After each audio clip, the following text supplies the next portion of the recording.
Okay, so now let's talk about cross-site scripting attacks. Now these are again, these are way more dangerous. So I think you guys are gonna have a lot more fun, and this is something that we're gonna go over a few examples and how dangerous they can be if someone's able to execute one of these attacks on a victim.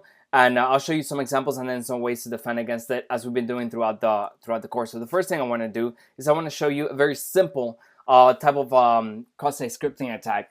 And I have, again, let's go over here to our bank. And what I'm going to do is I'm going to log in. Okay. And then what I'm going to do is I'm going to go to the very safe sounding URL called XSS. And then what I'm going to do is I'm going to click on this link. And then that's going to execute an attack for us. So as we can see, if we look over here on the URL changed from source. Let me close this. The URL changed from source to the fact that we're running a script tag. You can almost tell, and through that script tag, the user was able to get that person's session ID. So again, this is a different way. And then over here, it shows the script that actually ran once I clicked on that link. So, essentially, just like we were looking at for cookie hijacking, with the cross-site scripting attack, there are two types. There's the reflected type, and then there's the stored type. But all that means is the following. Let's go over this for a second. So as we were looking at for cross-site request forgery, what happens is that there's only so much that an attacker can do once they're not executing code on the user's behalf, right? So they have to get them to click a link or something.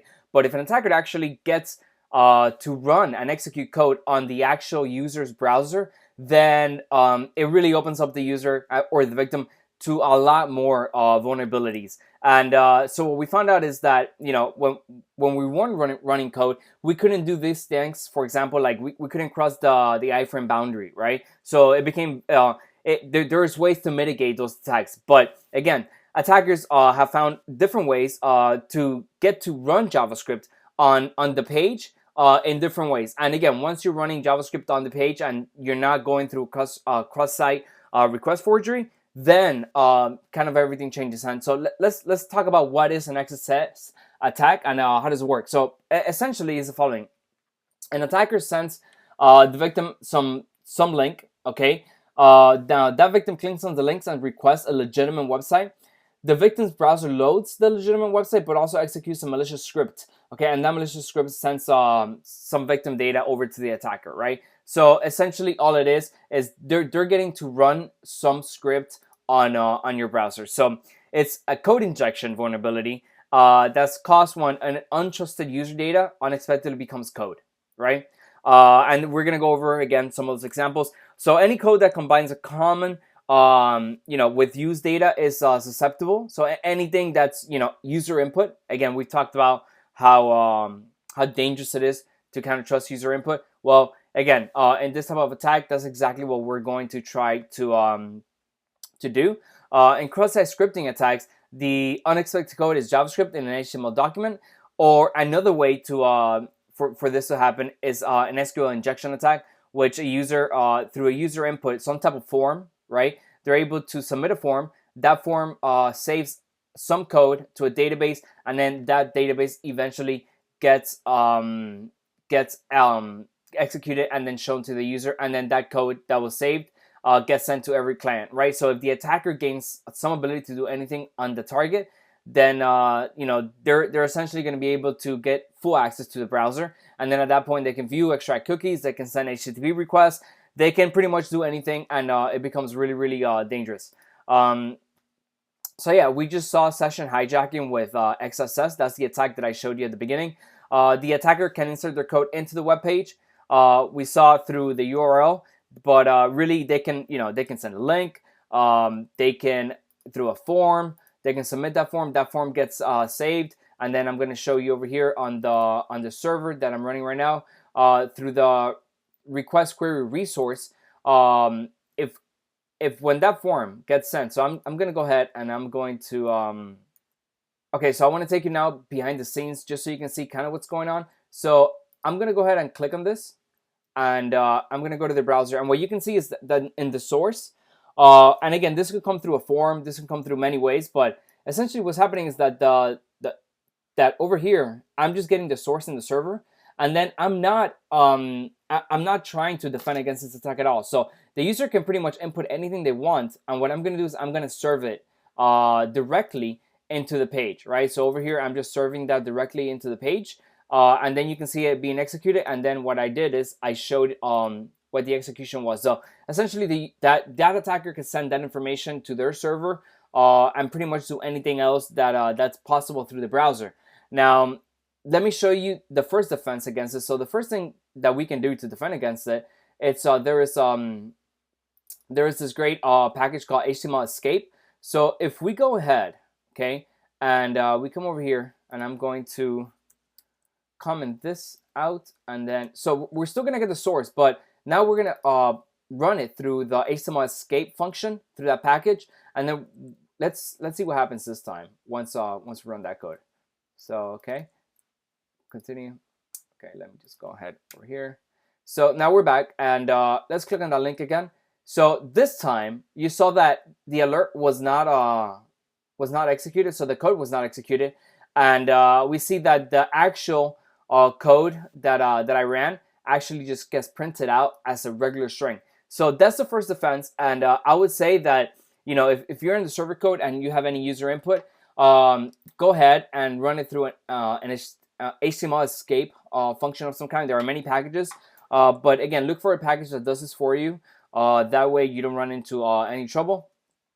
Okay, so let's see. Also, as I was making this, I was going through some of the, you know, I kind of wanted to get a feel for how prevalent are how prevalent are websites to these type of attacks. And as of as of 2019, this is still, about almost half of websites on the internet have some type of cross-site scripting vulnerability that can be that can be attacked. So again, this is, if you're a developer, I would say this is probably your main concern. Okay, when it comes to user input, anytime you have comments, anytime you're letting the user input some data that you're later going to display back to other users, then that's a place where you should be on the lookout for this. And here are some. So if you're thinking that that a platform alone guards you from this, so we can see that infected websites by platform distribution as of 2018, pretty much every platform is susceptible to these attacks, especially the ones that allow you to install plugins. If you don't know what that plugin is doing behind the scenes, maybe you've implemented everything correctly, but now you've installed the plugin that allows for this type of attack, and all of a sudden now you're vulnerable again. So again, I would, I would, anytime you have user input, I would try to control that yourself, and then that way you can guard against this. So again, why are these type of attacks so prevalent? Why are they the most prevalent? Essentially, is that data can be used in many different contexts. So the internet, like we've spoken about before, is this platform that at the beginning was not so not meant to be used for what it's used today. So the web has many different languages, right? So even within HTML, there are at least 5 contexts to understand, right? There's JavaScript, there's CSS, there's data, there's links, there is there's all these things that HTML has to somehow render.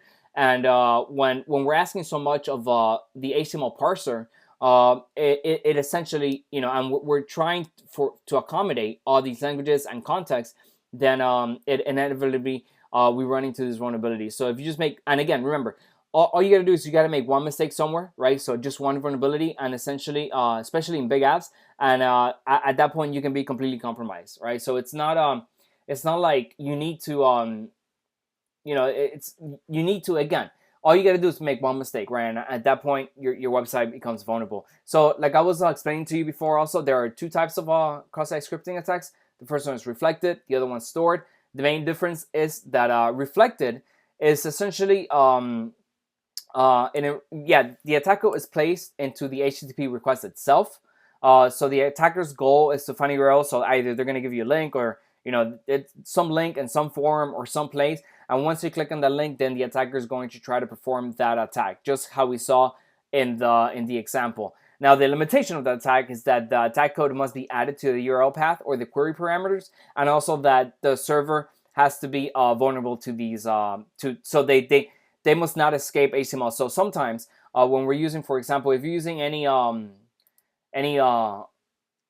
templating language, for example, like EJS, over here the EJS allows you to escape HTML, and then at that point we're not if we use the equal sign, we're escaping it. If we use the minus sign, we're not escaping it. So another templating languages that you're developing in probably have some this feature itself beyond HTML escaping it.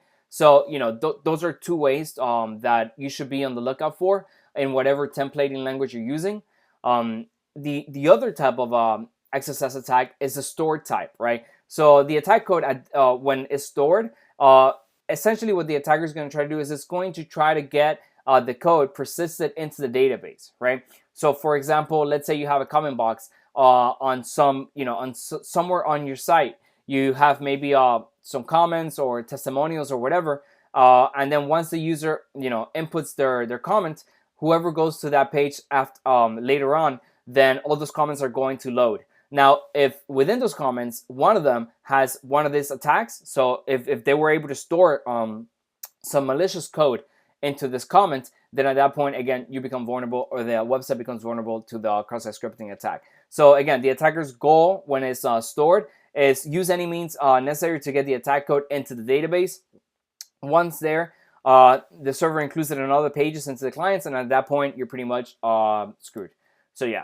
So now let's talk about where, besides reflected and stored, let's talk about some of the places that you need to be on the lookout for that you might have not thought about before. Whenever you're allowing for a user to input some data that you're later going to serve to other users, right? So first of all, I'm going to show you in two ways. I'm going to show you first the HTML templates, and then I'm going to show you what are the ways to fix this. So let's say you have a website and you want a user to upload an avatar, or you're letting them upload an avatar yourself through a link, right? So again, if you have image source avatar.png, and then even in attributes, so the alt attribute, the user can input anything they want there, then that is a place where, and I'm going to show you some examples now, where a user can essentially attack, right? So this is user data here. So whenever you see that, whenever you're going to render some user data that they input and then you later render out, that's a place where vulnerabilities can happen.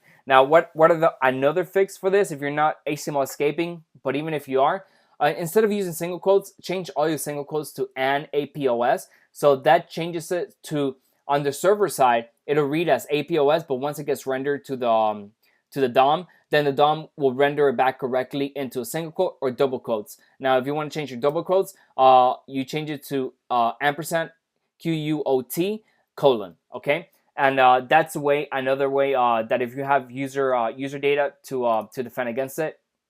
Now, what about HTML attributes without quotes, right? So again, we have the image and the URL here. Now, let's say we have, again, we're allowing a user in this example to maybe load an image themselves, right? Or maybe they have a comment box, and in that comment box, you're allowing them to include images. Now, if you allow them to include images, maybe you're saying, okay, I've escaped the single quote, right? So because we know that when they're using single quotes, they can essentially include something like JavaScript. Well, also, when the thing about HTML attributes is that HTML attributes it's not necessary for you to include single quotes in order to execute the HTML attribute.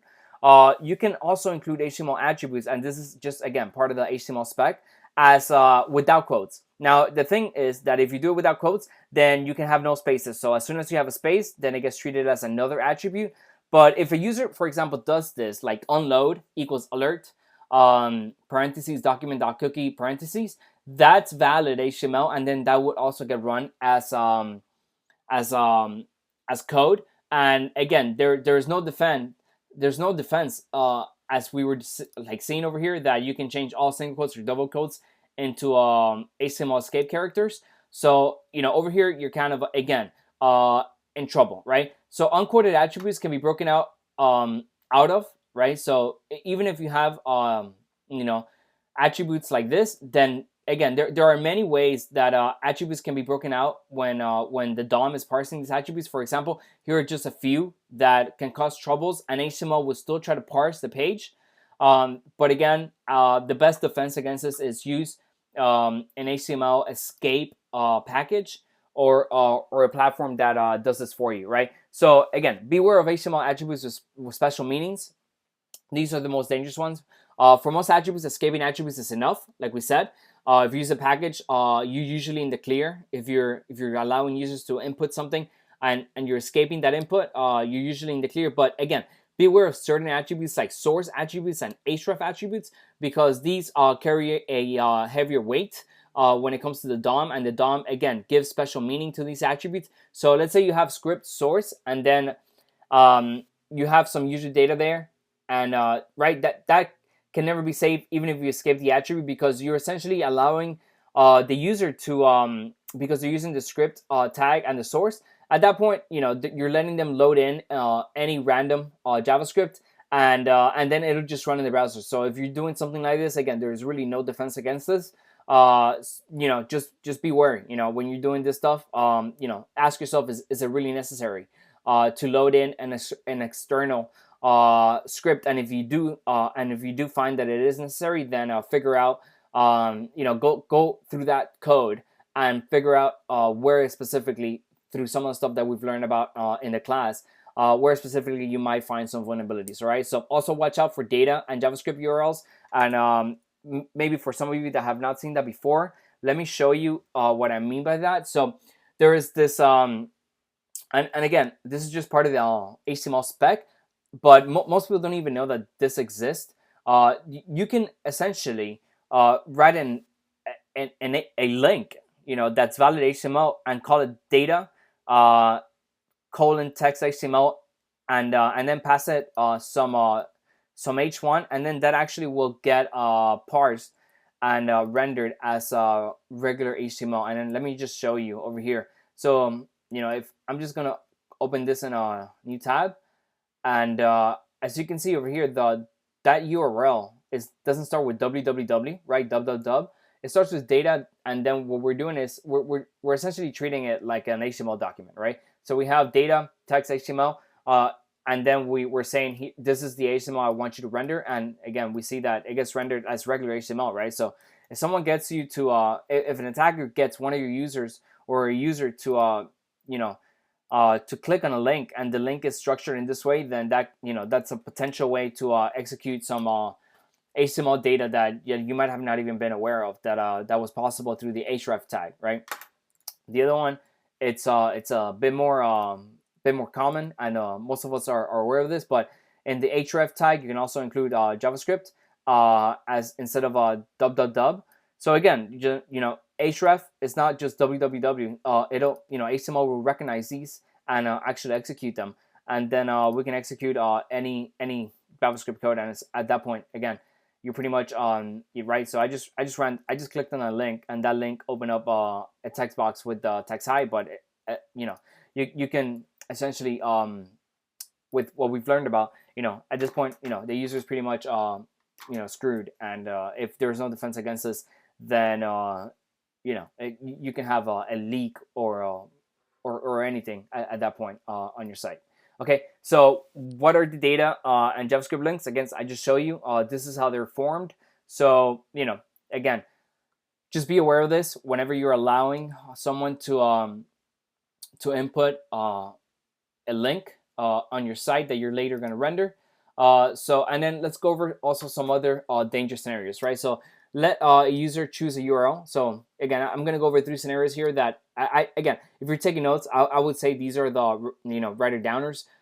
Write these down, because anytime I usually have a checklist when I'm writing code, and I want to check for vulnerabilities. It's kind of having like a pilot when they have a checklist, or like a pre-fight checklist. So before you deploy your code, make sure you go over these things. Again, it'll serve you well. And remember, all you need is one mistake, and then you're pretty much screwed.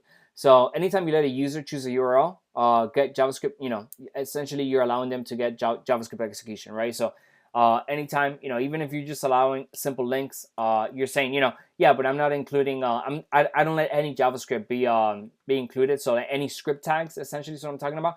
Well, anytime they have access to even a link in the URL, they can essentially the href attribute. Then that means that they have access to the JavaScript execution at that point. Anytime you let users, obviously, iframe, right? So including an iframe, at that point, of course, they have access to the JavaScript execution. And anytime you let, obviously, a user just load a script tag, through the source attribute, again, you've given them access to JavaScript execution, and then at that point, you are pretty much you screwed. So one last thing about attributes. So now we're gonna talk about different ways that you might have not thought of, that are not just simple use cases. And again, remember, attackers have all day to think about this. Okay, so you got to be aware that they're going to come up with interesting and creative ways to bypass even even things that the browsers and the specs try to cover. But again, the web is just too big, and these things are something that it's in every single one of us as developers to be on the lookout for. So let's say you have something that is on mouse over, and then you're executing some function, and then within the handle hover function, you're gonna have some user data there, right? So this could be whatever, right? So on mouse over, you want to show maybe an image, or you want to show whatever, a chart, anything that's going to be essentially executed here.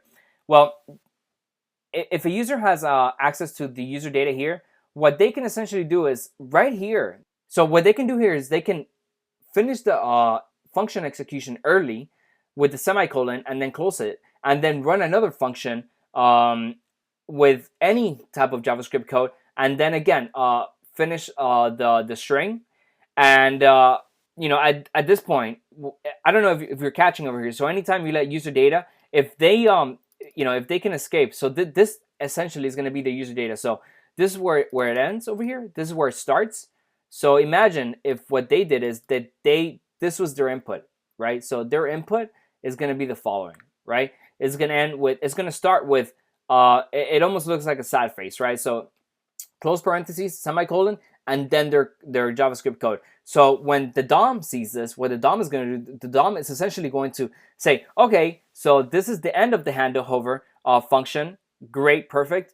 Then this is another function, and the DOM is not going to know the difference, right? So the DOM is just going to then execute this as regular JavaScript as if it was intended, simply because you allowed the user to have, again, user input at this point. So again, something to be aware of, okay? So these are the little things that you need to just, catch and try to run certain scenarios before, at least on places where you're allowing this user input. So again, here's another example. Let's say you have something like this, right? So let's say on your website, you have let username equals user data here. So their user, right? So you're allowing their user to pick their username. Again, completely normal website behavior, right? And then what you're going to do is you're going to render it out somehow, right? So it's going to say hi there, and then you're going to render out their username. Perfect, right? Sounds good, all good, no worries there, right? So what if the user does this, right? So what if the user, when they enter the username and then they store it? So again, now we're talking about stored XSS. What they stored is the following. This is going to be their input. Their input is not going to be just a simple name. This is going to be their input right here. John, close the quote, then semicolon, and then they're going to execute some JavaScript code. And again, once this gets run, this part over here is going to get run like regular JavaScript, right? Because we are not escaping it, and we are going to render it out to the page. So the DOM is going to say, hey, you know what? This change, this after this closing of the quotes, and then the semicolon, that means that's a valid variable. Anything after that, now that's just, again, regular JavaScript. And since we're executing JavaScript at this point, then it's going to treat it like JavaScript, because again, we had an early execution of the JavaScript, and then because of the malicious code, then this piece again allowed it to run the JavaScript, and it became a vulnerability. So again, what are some of these fixes for this? I would say the most obvious one is use a package that will allow you to do HTML escape. Make sure you're using a platform that allows for this. But again, change all your single quotes to you should just write a function that changes. And again, there are packages for this, but if you're not going to use a package and you want to write it yourself, at least do this, right? Change all your single quotes to ampersand APOS semicolon, and change all your double quotes to ampersand QUOT semicolon. And again, that's at least mitigates a lot of the vulnerabilities. Let's go over another example. So again, same thing on the top, right? So you're gonna allow some username.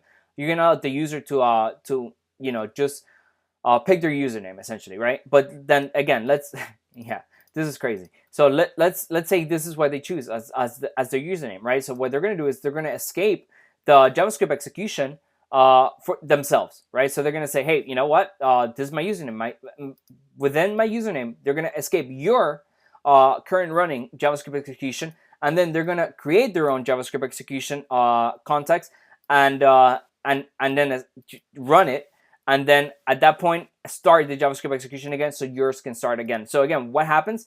Then what the DOM's gonna see is DOM's gonna say, okay, that this is where we're finishing one JavaScript execution. Now we're starting a new one. So again, it's like loading a new JavaScript code from externally or internally, but again, they just did it themselves. And then they're gonna go ahead and then continue your JavaScript execution to continue. So then there is no, from the DOM's perspective, there is no essentially no syntax error or anything, right? So this is gonna run completely fine. And then when you render this, hide their username, then what's actually gonna get executed is the alert document.cookie. It becomes a vulnerability, right? So what's the fix for this?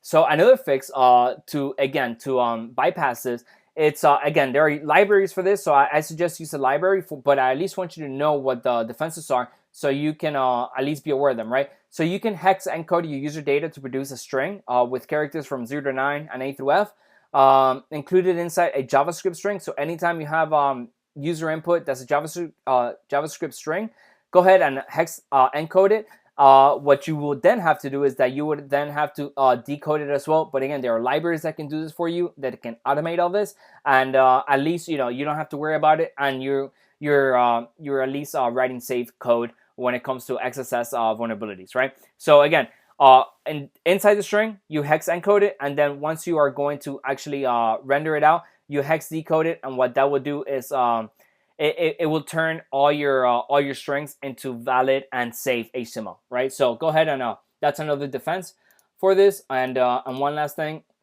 for fix for script elements, there's this new HTML tag called template tag to store data that won't visibly render. So you can use that. And the escaping rules, again, remember this. They're simple, and the same for HTML elements, just HTML encode, and then again, look into it. Here's an example, right? So you get the template, right? Username, HTML encode user data here. So essentially, what this tag does for you is it does the safety check for you. And then all you got to do is, let's say you want to render out that username, you're going to go ahead and get document.getElement by ID. You're going to get that element. And then all you do is you get the text content from it. And because it's inside this template, this template tag, then that will be safe to then do anything you need to do with that data, right? So even if you're going to store that data later on in in your server and then render it out again, if it's coming from a template tag, which later on gets sent to your server, then at least the template tag can shelter you from some of these attacks. Okay, so anyways, I hope that was helpful. Those were that's what cross-site scripting is. We're gonna go a little bit more into detail here in a few more in the next presentation. But again, write these defenses down. Now you know what some of the attacks are, and yeah, see you in the next one.